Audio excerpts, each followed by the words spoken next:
Imali prozivke na račun Lune. Kristina Kija-Kockar pre nekoliko meseci uplovila u vezu s bivšim dečkom Dušice Jakovljević, fudbalerom Milošem Dimitrijevićem, o kome nije dosad mnogo govorila, ali je sada otkrila kakav odnos ima s njim. Pevačica je bez dlake na jeziku istakla zašto smatra da je Luna Đugani, pobednica Zadruge 2, i dalje nije do kolena, a onda je analizirala i novu devojku bivšeg muža Slobe Radanovića. Na početku razgovora progovorila o trenutno najaktualnoj temi napad na Nadeždu Biljić. Da li smatraš da je nasilno ponašanje Tome Panića moglo da se očekuje? Ispratila sam kako se Toma nasilno ponašao još dok je bio u zadruzi, a problem treba istog trenutka u korenu saseći. Nažalost, ako čovek jednom udari ženu, udarići je ponovo još jače. U prvoj sezoni Tome je bio miran i kulturan dečko. Ne znam šta se promenilo, ali nasilje nad ženama je za mene veliko ne. Luna rekla je da joj tvoji fanovi podmeću da opravdava nasilje nad Nadeždom.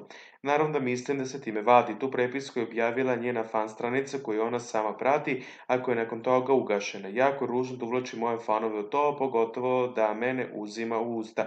Sve što sam imala da kažem o tome rekla sam, uvijek ću suditi svakog ko podrži nasilje nad ženama, nema izuzetaka. Da li misliš da njena popularnost može da te zaseni? Bože me sačuvaj ako ta vrsta popularnosti mene zaseni. Luna već ima rekord po broju hashtagova na društvenoj mreži. Koji bi ti još dodala? Pa recimo Kija Kockar ili 2 u trendingu. Jesi li čula njenu pesmu? Da. Kažu da nije ona otpevala pesmu. Šta ti misliš? Isto. Više od godinu dana se uspešno baviš pevanjem. Kako si zadovoljna postignutim? Da li je to sve što si još želela? Prezadovoljna sam, nastupi su posvećeni i pesme slušane. Ja sam tek počela. Biće usponi i padova, ali bitno da si vredan i pošten.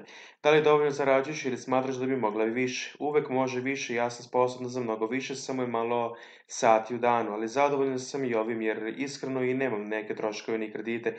Bukvalno trošim samo na hranu i putovanje. Imaš stan, automobil, šta je sledeće, zašto ćeš iskeširati veću sumu novca? Posljednje što sam kupila, a da je malo skuplje sat, jer je to jedina stvar bez koje ne mogu. To sam sebe častila za rođendan, sad skupljam da uložim u jedan biznis. Nisam još počela ništa u vezi s tim, ali uskoro ću se posvetiti tome. Jedva čekam. Kad sve bude gotovo, onda ću tek to predstaviti. Šta će s tolikim parama? Nemam ja toliko para koliko ambicija.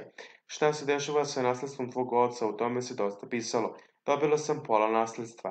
Kakav odnos imaš s Dušicom Jakovljević nakon što si ušla u vezu s njenim bivšim dečkom? Imam super odnos sa Dušicom, dalje ne bih komentarisala. Kako se čini slobina devojka, ne bih ni to komentarisala, znam ko je još odavno, a on kad bude hteo da je predstavi javnosti, to će uraditi. Da li je bolje od Lune? Da. S obzirom na to da ti je lepo s tvojim dečkom, da li to znači da sa Slobom nisi imala odnos zato što možda on nije bio odgovarajući partner? Siguran sam da je tako, ali Slobo je bio moje porodici sve na svetu. Kakav odnos sad imaš s dečkom? U mozak. Da li uzimaš časove pevanja kao što to rade mnoge velike zvezde? Ne, ali voljela bih kad budem uhvatila vremena, jer na sebi uvek treba raditi. Smatram da moj glas još uvek može da se razvija.